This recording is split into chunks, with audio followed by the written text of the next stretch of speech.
ETF index mutual funds నేర్చుకుని stock మార్కెట్లో రాణించాలనుకుంటున్నారా? వెంటనే ఈ నెంబర్కి కాల్ చేయండి. నమస్కారం. నేను రమారావి. ఒంటరితనం ఇది ఒంటరిగా ఉన్న వాళ్ళనే కాదు, గుంపులో ఉన్న వాళ్ళని కూడా బాధిస్తూ ఉంటుంది.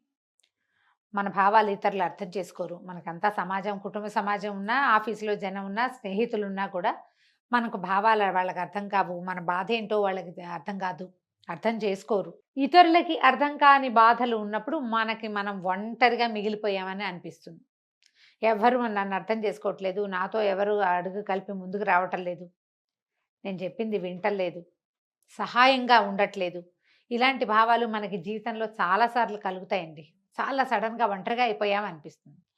ఇది మళ్ళీ ఏదైనా కోపమైతే జనాలతోటి మళ్ళీ మనం కలవగలిగితే, ఇటు కుటుంబంతో కానీ, స్నేహితులతో కానీ, సమాజంతో కనుక ముందుకెళ్ళగలిగితే ఇది ఒక తాత్కాలికమైన ఫేజ్గా ఉంటుంది. చాలా మంది జీవితాల్లో ఇది కనపడుతుంది. పెద్ద పెద్ద సమాజం, కుటుంబ సమాజాలు చాలా పెద్దవిగా ఉన్న వాళ్ళకు కూడా ఇది అనుభవంలోకి వస్తుంది ఎప్పుడో ఒకప్పుడు. అది కాకుండా నిజంగానే ఒంటరిగా అయిపోయిన వాళ్ళు, ఫ్యామిలీ ఎక్కువ మంది లేకపోవటం, తర్వాత భర్త చనిపోవటము లేదా భార్య చనిపోవటము, ఎక్కువగా ఆడవాళ్ళు అయితే దీనికి గురవుతారు. మగవాళ్ళు ఏదో పని చేసుకుంటూ ఉంటారు. స్త్రీల కోసమే ఇది చెప్పాలని అనుకుంటున్నాం. భర్తలు చనిపోవటము, లేకపోతే సెపరేషన్ అవ్వటము, సెపరేట్ అయిపోయాక పిల్లల కోసం మళ్ళీ ఇతరత్ర వివాహాలు అవి ఆలోచించకుండా పిల్లల్ని ముందుకు తీసుకెళ్ళటమే లోనే వీళ్ళు దృష్టి పెట్టుకుని ఉండేవాళ్ళు. లేదా ఎప్పటికీ వివాహాలు కాకుండా ఫ్యామిలీతోటి పెద్దగా సంబంధ బాంధవ్యాలు లేకుండా ఒంటరిగా ఉండిపోయేవాళ్ళు. వీళ్ళు ఈ ఒంటరితనాన్ని ఎలా జయించాలి, నాకెవరు లేరు, తోడు లేరు, చెప్పుకునేందుకు అమ్మ లేదు, ఇలాంటివి వస్తూ ఉంటాయండి. నాకు వచ్చే మెసేజ్లో చాలా మటుకు ఏదో ప్రాబ్లంలో ఉన్నానండి, చెప్పుకోవడానికి మా అమ్మ లేదండి అంటారు. అమ్మ ఉన్నా అమ్మతోటి ఆర్చేది తీర్చేది ఏం ఉండదు కొన్ని సమస్యలకి. కానీ ఈ లేదన్న లోటు, నేను ఒంటరిదాన్నన్న భావన విపరీతంగా బాధిస్తుందండి. అందరూ ఉన్నా కూడా ఒంటరిగా ఉండేవాళ్ళు అక్క చెల్లి ఇద్దరు ఉంటారు. అప్పుడు కూడా వాళ్ళకి ఒకరితో ఒకరికి పడదు. నేను లోన్లీ ఫీలింగ్లో ఉంటాం. మనకే లోన్లీగా అనిపించడం ఎప్పుడూ సహజమే కొంతమందికి. దీనివల్ల డిప్రెషన్కి గురవుతారు.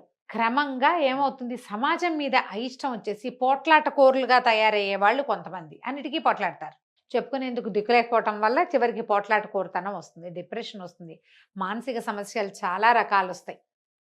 దాంతోపాటుగా డయాబెటీస్ వస్తుంది సహజం. కానీ డిప్రెషను, ఈ ఒంటరితనము, ఈ సింగిల్గా థింగ్స్ని హ్యాండిల్ చేయలేకపోవటము, వాటన్నిటి వల్ల మనం సమస్యల్లోకి వెళ్తూ ఉంటాం.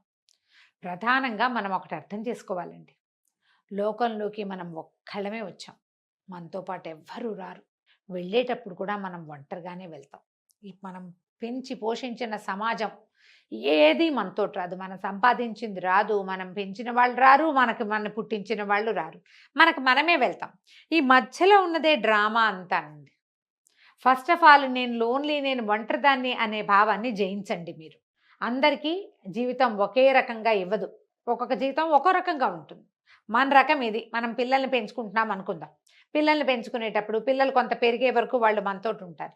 కొంచెం పెరిగాక వాళ్ళ సమాజం వేరే అవుతుంది, వాళ్ళకి సర్కమ్స్టెన్సెస్ మారుతాయి కదా. పిల్లలు పెద్ద క్లాసులకు వెళ్ళేసరికి వాళ్ళకి ఫ్రెండ్స్ సర్కిల్, వాళ్ళ కెరీరు, వాళ్ళ తాలూకు బంధువులు అనకూడదు, ఏమనాలంటే పార్ట్నర్స్, రకరకాల ఐడియాస్ వస్తాయి. వీటి వల్ల వాళ్ళతోటి మనకి సెపరేషన్ వస్తుంది. అందుకని పిల్లల మీదే పంచప్రాణాలు పెట్టుకుని ఉండే ధోరణి కూడా తప్పే. దీనివల్ల ఏంటంటే పిల్లలు ఎప్పుడు మనకు ఆన్సరబుల్గా ఉండాల్సిందేనని భావిస్తాం.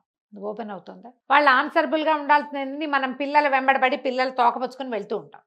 కొన్నాళ్ళు పోయాక వాళ్ళకు వచ్చే పార్ట్నర్స్ వల్ల వాళ్ళు మనని విదిలించేస్తారు. మనం ఆ ఆశాభంగాన్ని అసలు తట్టుకోలేం. అందుకని పిల్లలు ఉన్నా లేకపోయినా కూడా మన ఒంటరితనానికి మనమే సమాధానం చెప్పుకోవాలి. పిల్లలని సమాధానంగా భావించకూడదు. పిల్లలు ఒక పార్ట్ మాత్రమే. రెక్కలు వచ్చాక వాళ్ళ జీవితాలు వాళ్ళవి. వాళ్ళని వాళ్ళ రకంగా పోనిచ్చి మనం మన రకంగా వెళ్తూ ఉండాలి. వదిలేయమని చెప్పట్లేదండి, చెప్పే పాయింట్ని సరిగ్గా అర్థం చేసుకోండి. మనకి వేరొక దారి ఎప్పుడూ ఉండాలి. దానివల్ల మనము హాయిగా ఉంటాం, మన పిల్లలు హాయిగా ఉంటారు. ఈ వేరే దారిని ఎలా ఏర్పరచాలి? ఎవరి పద్ధతిని బట్టి వాళ్ళు వెళ్ళాలండి. మీకు ఏదైనా వినడం ఇష్టమైతే వినండి. ఎక్కడ మంచి స్పీచ్లు లభిస్తాయో అక్కడికి వెళ్ళి వింటూ ఉండండి. మీకు ఏదైనా చూడడం ఇష్టం, వేరు ప్రాంతాలకు ఒక చిన్న గ్రూప్ ఆఫ్ ఫ్రెండ్స్ని ఏర్పరచుకుని చక్కగా గుళ్ళు గోపురాలు లేకపోతే ప్రకృతి దృశ్యాలు ఉండే చోట్లు. అందరికీ గుళ్ళు గోపురాలు ఇష్టం ఉండదండి, నేను ముందే చెప్తా. కానీ అది కాదు, సైట్ సీయింగ్ అయినా వెళ్ళొచ్చు, రకరకాల ప్లేసులు చూడడం. మీకు ఏదైనా చదువుకోవటం ఇష్టం, శుభ్రంగా మంచి పుస్తకాలని మీ స్నేహితులుగా చేసుకోండి. తోట పని ఇష్టం, తోట పని చేయండి. ఇంట్లో పని ఇష్టం, ఇంట్లో పని చేసుకోండి. వంట ఇష్టం, ఇద్దరు ముగ్గురికి ఎవరికైనా ఫ్రెండ్స్కి వంట చేసి పెట్టండి. మీరు ఏదో ఒకటి చేసి, ఏదో ఒకటి మనకి సాయపడేది, మన ఒంటరితనాన్ని జయించేది, మనని సమాజంతో కలిపి ఉంచేది అయిన పనిని ఒకదాన్ని పెట్టుకోండి. దీనివల్ల మీరు ఒంటరిగా ఫీల్ అవ్వరు. మీకు ఒక ప్రత్యేక సమాజం ఉంటుంది. లాంగ్ రన్లో కూడా అది మీకు ఎప్పుడు మీతో పాటు తోడుగా ఉంటుంది. కుటుంబాన్ని వదిలిపెట్టి సాము నేల విడిచి సాము చేయమని చెప్పట్లేదు నేను, చేయకూడదు కూడా. దాన్ని మనతోటి ఉంచుకొని మనం ఇంకో చోట కూడా ఉండే ఆలోచన చేయాలి. ఇది ప్యూర్లీ అండి తల్లులకి, పిల్లలతో మిగిలిపోయిన వాళ్ళకి, వివాహాలు కాని వాళ్ళకి ప్రత్యేకంగా ఈ వాక్యాలు అన్నమాట. పిల్లలే ప్రాణంగా, పిల్లలే జీవితంగా ఉంటారు కొంతమంది పాపం.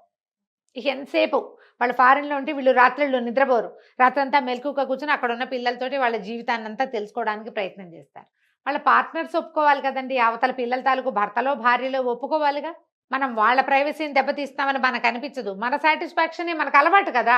ఎప్పుడు రోజంతా పిల్లలతో మాట్లాడడం, ఆ పెళ్ళాం వచ్చినా లేదా ఆ మొగుడు వచ్చినా మనతోటే మాట్లాడాలనుకుంటాం, లేకపోతే మన పిల్లాడు మనకు వదిలేశాడు అనుకుంటాం. అడ్డాల నాడు బిడ్డలు గడ్డాల నాడు కాదు కదా, ఇలాంటివి చెప్పుకుంటాం.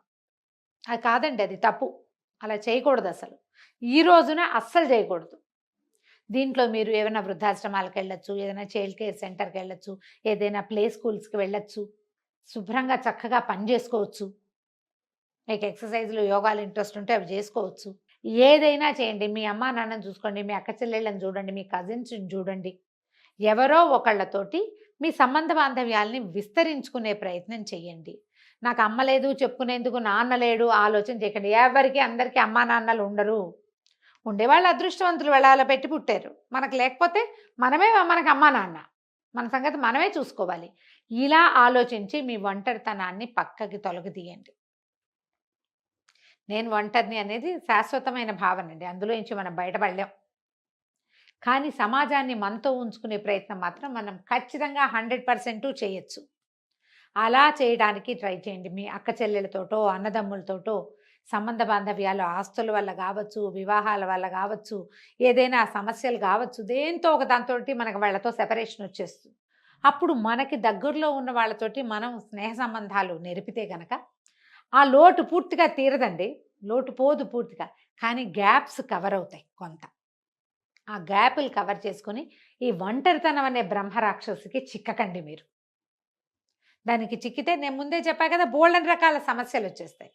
ఈ సమస్యల వల్ల మీరు బాధపడతారు, ఇతరత్రా మీ చుట్టూతా ఉన్న ప్రపంచాన్ని కూడా బాధిస్తారు.